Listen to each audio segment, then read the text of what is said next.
What have I done? It started with a simple idea. Just a small convenience, a little shortcut. But I couldn't leave it there. I built, I engineered. I watched the pistons punch and the crafters tick. And still, I kept going. Somewhere along the way, I crossed the line. Was it brilliance? Or was it madness? And now, it's alive. Working. Watching. Crafting. I don't know whether I should be proud or afraid.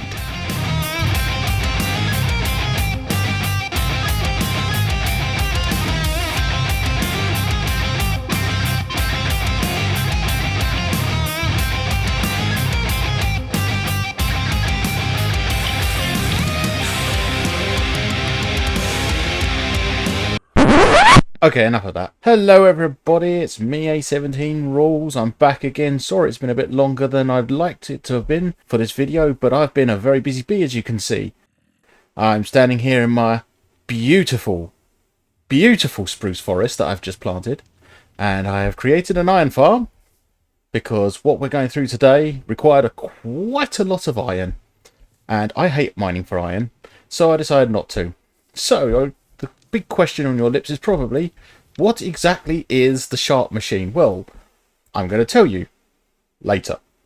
But for now, I thought I would go through a comment that I received over on my third video when I went through the storage system. And this comment comes from Rachavinitayakovit1408. Hope I pronounced that correctly. The thing that confuses with is, what do people even sort? Like, I don't see the point of making it if you're not doing every item, and there's thousands. Well, that is a very fair question. I'm not going to pronounce that again, so I'm not going to bother. That is a very fair question, though. Yeah. So obviously, this system isn't very good for storing every single item. In fact, it's terrible for storing every single item, because if you go into the actual storage system, you'll find that, as I went through before, it goes through here and it stops at 41 items here. So let's say, for example, that you have some diamonds. You're probably not going to have 41 diamonds you're just going to want laying around anywhere. So yeah, it's going to not be very good for that. And you're probably not going to have very many of some other items, like I don't know, maybe like ender orbs, those sorts of things. So yeah, you're right, it's not very good. However, there is one massive benefit to this storage system, one that I recently thought of, is the potential for plugins. And what do I mean by that? Well, I'll show you that as well. So if you were to put a pipe into this bit here, it would then come down, and halfway through it will just join the line. So what we could do here is we can actually create a machine that will produce stuff, insert it straight into the little conga line, and then just continue on. So if I was to put something along here, like a hopper, I could run down here and it will join this little line here and then start filtering through these chests here.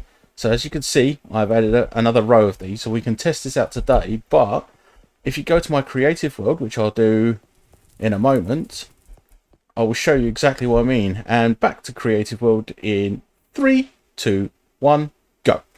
Okay, so you'll probably remember this from my third episode. It's got a few extra gubbins, as you can see, because I've been testing stuff. So before, as we said, if you put stuff in here, it'll go through here, it'll filter through into here, blah, blah, blah. I don't need to tell you how this works. If you want the full explanation, just go over to my third video. So what we're going to take advantage of here is stuff being added partway down this line. So as an example, we've got dark oak logs. If I take that dark oak log,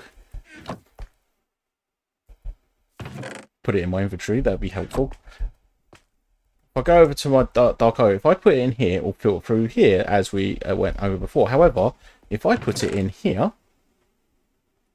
we'll start filtering and it will come into this chest, because it's further down the line than here. However, let's say we've got, what have we got here? We've got jungle logs here in this third bit. If I put jungle logs in here, I'll just take those out. These will filter into the correct chest because it's going down the line. So the idea that we're going with here is that you can build something and it will filter into this bit and just seamlessly just sort everything that we create. So that's what we're going to take advantage of in this sorting system. And that leads me to the SHARPE machine. So this is a redstone contraption of my very own design. People probably make something that's very similar or does the same thing, and they probably do it a lot more efficiently. But I created it. It's my baby, and I'm so proud of it. I'm so proud of it. It looks a bit like a face from this album, doesn't it? Yeah. So what exactly is SHARPE, I hear you say? So SHARPE is my way of avoiding to chop wood, make planks, because I absolutely hate it. And also with a storage system, we're going to need a lot of chests. So what this machine does is it's automatically going to harvest materials and create chests and planks for us. So how do we do that? Well, inside here we have a bunch of bamboo shoots, and if I get there, and they're in there. And the idea is that once a bamboo shoot gets to a certain level, so in this case I've done it 5 high, because bamboo shoots grow a minimum of 5, and you know Murphy's law dictates that if you do an entire row of them, they're only going to go up to like 5. So I didn't want to. There you go. So the idea is that it grows to 5, and then it just blasts the entire row, and all the bamboo gets sucked up by this minecart. Now, one of the unique properties of a hopper minecart compared to a normal hopper is that hopper minecarts actually pull items through blocks. You can't do that with normal hoppers. Normal hoppers will only pull things directly above it, but a hopper minecart will pull items through blocks. So what we do here is that we got a redstone contraption. So the observer observes this, it powers this block, it triggers this redstone, goes over, the observer detects that, powers this block, because you know doing it a sugarcane farm way is really easy, but it powers this, goes down here, powers this, and it shoots that redstone signal into the pistons, and then it blitzes the second from bottom row so that it can continue growing. Bamboo requires a certain light level, which is why we've got loads of shroom lights to make sure it's nice and bright in there. Then we have the hopper minecart, goes round in infinite loop. You can turn it off, so I've put a kill switch, so it will go round one more time and then it will just stop there, or carry on for a bit longer, whichever, but it will eventually stop. So what it does is that it takes all the items, puts them in the hopper, and then it deposits the bamboo into one of these hoppers. It will evenly distribute it. Now, one of the design flaws I found with this is that certain parts of this work slower because it only deposits one at a time in each one, and different hoppers require a different number of bamboo, which you'll see in a minute. So what I'm probably going to do is when I build this in my survival world, I'm probably going to have several hoppers injecting into one and then go down, depending on how many we need. And so what do these 3 hoppers go down to? So these hoppers go down to an auto crafter, and these auto crafters are set so that as soon as you have 9 bamboo, it will turn that into a block of bamboo and then shoot it out. Now, I haven't worked with crafters before this, so what I didn't realise, what I thought is that once it got filled up, it automatically just shot it out. That's not the case. That doesn't happen. You need to actually power it, but if you power it too early, it will screw it all up. So you need it to be powered as soon as that's got 9 slots filled. So what we do is we put a comparator. Again, I explain how comparators work in my 3rd video, so if you don't know how they work and you want to learn a bit more about this, go check out that video. But the actual crafters, they put out a redstone signal of 1 for each of these slots that's filled up. That includes any that you disable. So, I wasn't meant to do that. Pitch fixed. Okay, so let's try again. So if I click on here, if you disable a actual like bit here, it will still output redstone. So you see the redstone signal goes up to here, but as soon as I disable these or enable them, the redstone signal goes down. So every single block in there generates 1 redstone signal. So the comparator picks this up. And so what we've got here is that it will put output 9, or it should output 9 when it's full, when it's ready to craft. So the comparator will put out redstone signal of 9. So 1, 2, 3, 4, 5, 6, 7, 8, 9. And then it goes into this repeater and powers the crafter. So essentially, as soon as this is filled, it automatically activates. It spits out the item, it goes into this hopper, and then it goes into another crafter. And this crafter has 1 slot. So if we were to put a block of bamboo there, it will create 2 bamboo planks. And then it spits it out into this hopper. And in here, we have the outside. So then it makes a chest. And then it spits it out here, and it goes round into this chest. Okay. Now over here, it's pretty much the same thing, with the exception that I don't have the chest maker. So it's got 1 less step. Okay, so I've had to extend this a little bit more, mainly because I need the hopper here because of the way it's set up, because it sort of zigzags. And that's the basic explanation of how SHARPE works. So what if this all works out correctly, then I won't have to craft any more chests unless I absolutely need a lot of them at once, in which case I'll have to go and chop wood, which sucks. But yeah, so yeah, and now I have to build this in survival world. It's quite a lot. I had to go and get a lot of resources. Thank you, Creative World Me, for explaining that in a very, very difficult way. If you did follow that, great. If you want to create it yourself, then fantastic. I'll show it properly working in survival. So now we've got to build this beast in survival world. So I've dug a massive hole, what I like to call the Doc M77 special. I start in an episode by going, so I dug a big hole, and I have spent hours gathering resources. Part of the reason I have that iron farm that you saw in the intro is because I need so much iron. I had to go off and get some redstone as well because I needed lots of that, because this is basically all the resources you'll need to make this. So you need about a stack of shroomlight. Well, you need 60 specifically. You need 20 bamboo, you need 20 pistons, 5 crafters. So the crafters will be for the chest maker, the 2 bamboo plank makers, and the bamboo stack makers. You need 10 observers for detecting stuff. In fact, you probably need more than I think you actually need 20 observers. I might have miscalculated that. Yeah, you'll need 20 observers. And I'm thinking of sugarcane farms. I derped. You need 2 observers per bamboo stick. There's 20, so that's 40 observers you need. You get some redstone repeaters. You need about 27 of those and 5 comparators. About 5 activator rails, some rails, powered rails. You need to have powered rails. I derped again. You'll need more redstone torches than this. You'll need 5. You'll need 1 for each activator rail. Power rails.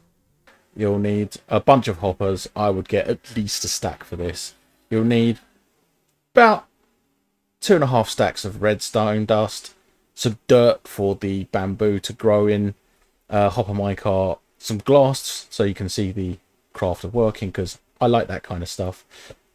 And then you'll need about 5 stacks of some sort of block to put your redstone on. And yeah, you'll probably need a lever. If you want to do a kill switch, you need a lever as well. Okay, so I haven't done this in a while.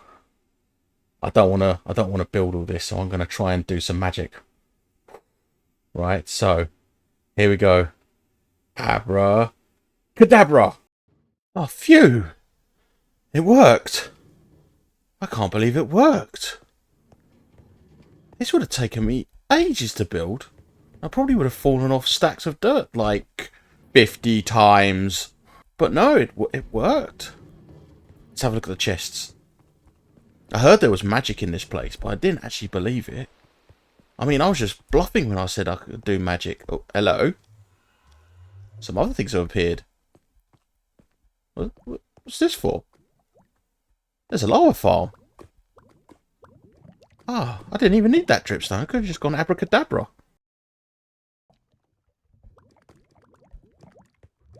Where did this come from? Okay. I'm seriously starting to get freaked out now, guys. There's something weird going on with this place. This looks like a recording from Star Command. I haven't spoken about Star Command much. We're not on the best of terms. So I'm a bit worried about what they sent me now. And how on earth did it get magicked here? Suppose I should just get it over and done with and just play it. Expedition log entry, Star Command dispatch, Class 9, remote recon channel. Attention, Major Mercenary.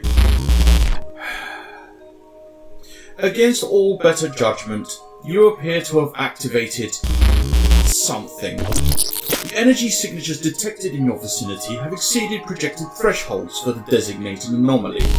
This was supposed to be a minor survey of a dormant nether portal and its surrounding ruins.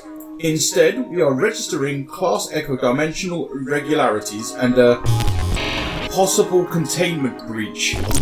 You were instructed not to tamper with the local environmental variables. Your use of magic words is hereby logged as a Category 3 breach of procedural conduct. Your mission parameters remain unchanged. Observe and report. Reinforcements are not currently deemed cost-effective. Major, whatever you've awakened, we advise extreme caution. We are attempting to recalibrate the transmission beacon, but interference from the site is... Initiating failsafe. Star Command logging out. Good luck. You're probably going to need it. No, brilliant. I'm dropped in the middle of nowhere with nothing but a tent, and now I'm stuck babysitting an interdimensional wormhole. Typical. What was I doing?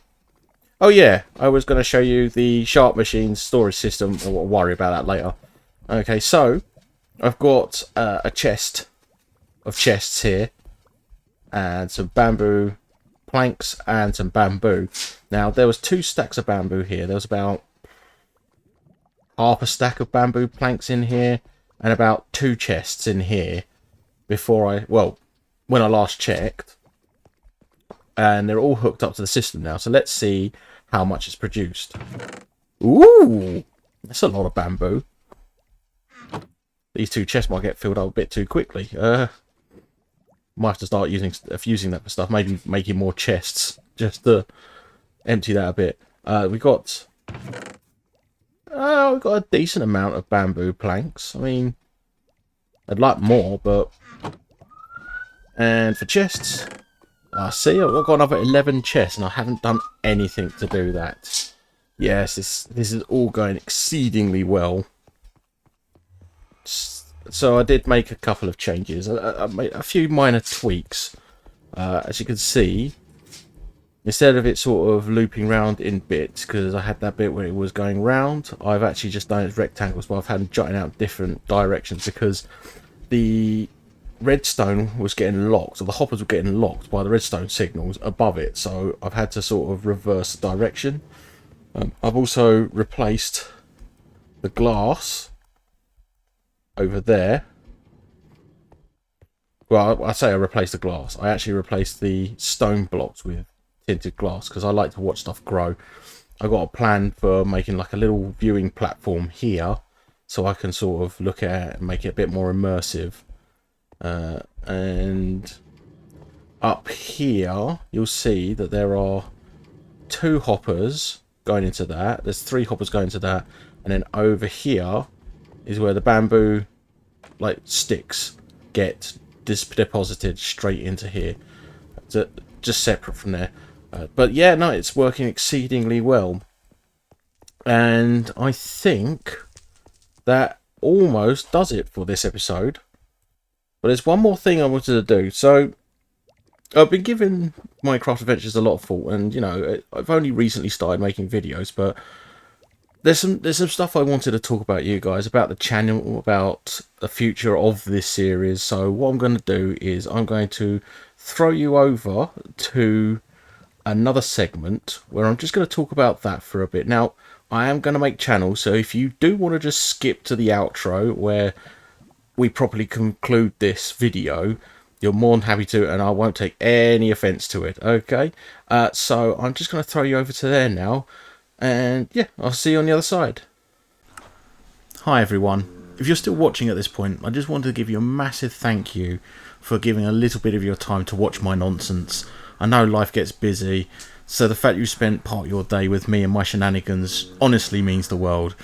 For as long as I can remember, I've wanted to entertain people, to give them a break from real life, even if it's just for a few minutes, and hopefully bring a few laughs along the way. So before we wrap up, I wanted to take a moment to talk about the future of this series and the channel as a whole. And to do that, I thought I'd tell you a little story set to the backdrop of a caving session I recorded earlier. VG Reality TV started as an idea back when I was around 17 or 18, when I was making flash animations while studying drama and geography at 6th form, or high school for any of my American viewers.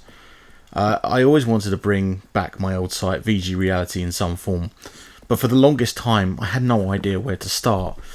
Then last year my 5-year-old daughter got into Minecraft, like big time, and we played for hours on my Xbox, mostly playing hide and seek with items, which she just loves for some reason. I did a bit of building too, mostly on my own, and that slowly reignited something in me. Soon I found myself watching Hermitcraft videos in the background whilst doing boring adult tasks, just like I used to when I worked for a wargaming company, when I was painting miniatures or handling admin. My boss at the time was kind enough to let me watch YouTuber work, which was a rare privilege, and it made those long days more enjoyable.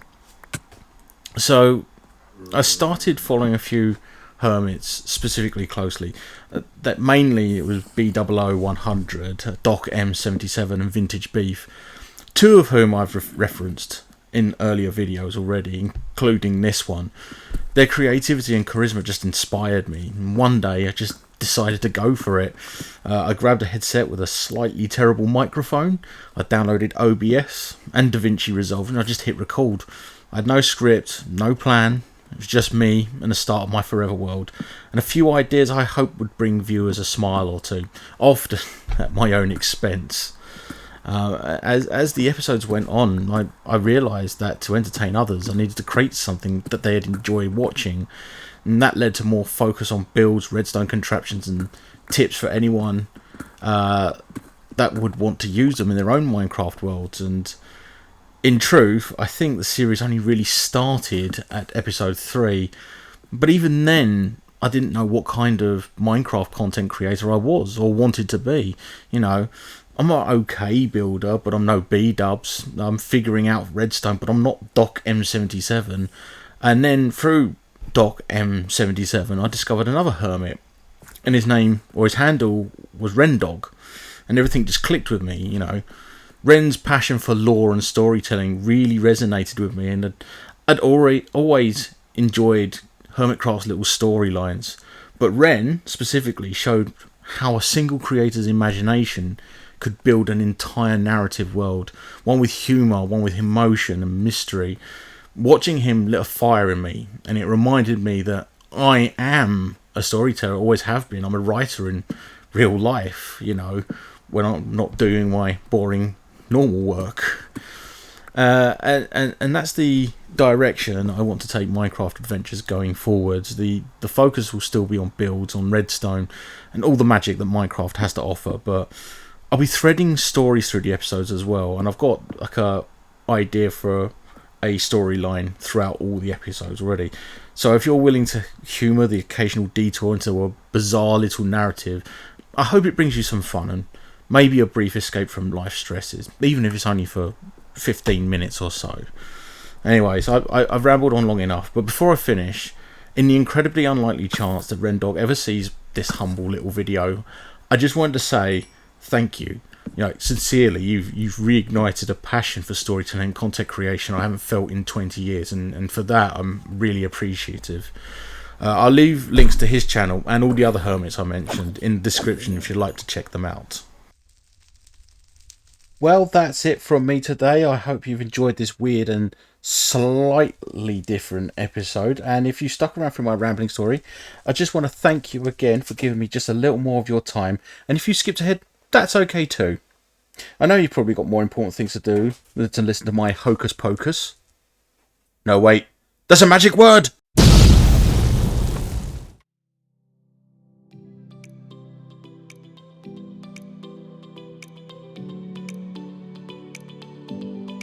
Oh boy, how am I going to explain this to HQ?